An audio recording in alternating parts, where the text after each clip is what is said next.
E Mengão 1, Racing 0, eu falei durante o dia, nos meus espaços, que, cara, semifinal de Libertadores é um negócio fora do comum.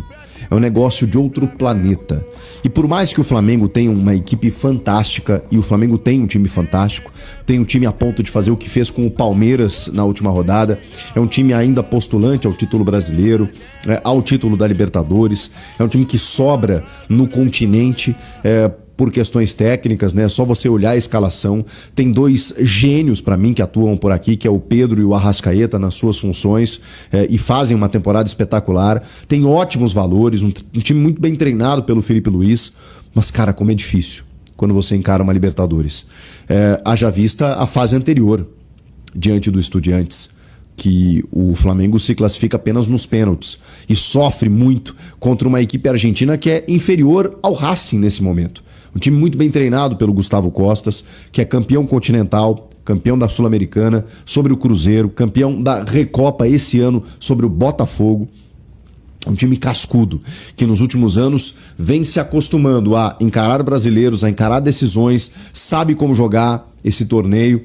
E assim, foi muito difícil, cara, porque a gente tá falando de um Maracanã lotado, de um clima absolutamente favorável ao Flamengo, de uma equipe super estelar, como a gente sabe que é a do Mengão, e o Racing, ele sabia o que estava fazendo o tempo inteiro. Era um Racing que, obviamente, tinha os seus espaços em que o Flamengo aproveitava, mas que chegava o tempo inteiro. Era um Racing que chegava o tempo inteiro. Só que, cara, se tem uma coisa que o Flamengo tem, além da sua qualidade técnica do meio pra frente, é um time muito equilibrado. É um time que tem uma defesa espetacular. Mesmo sem o Léo Ortiz, você tem um Danilo, você tem o Léo Pereira, você tem o Varela, que hoje foi o titular e não o Royal, e o Royal entrou depois. Você tem o Alexandro.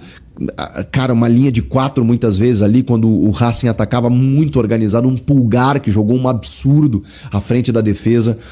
Então assim, é um time muito bem postado, muito bem organizado defensivamente também, e por conta disso não sofreu mais, porque enfim, o Racing até chegou em alguns momentos com mais perigo, numa linha de impedimento que o Flamengo acaba fazendo, em alguns cruzamentos, o Racing faz muitos cruzamentos, mas ali sempre tinha a defesa do Flamengo para afastar. Foi um Racing que atacou, é isso que eu quero dizer. É um Racing que não apenas se defendeu, ele jogou, quis jogar, deixou jogar e tornou o confronto mais difícil do que muita gente imaginava. Eu já sabia que seria assim.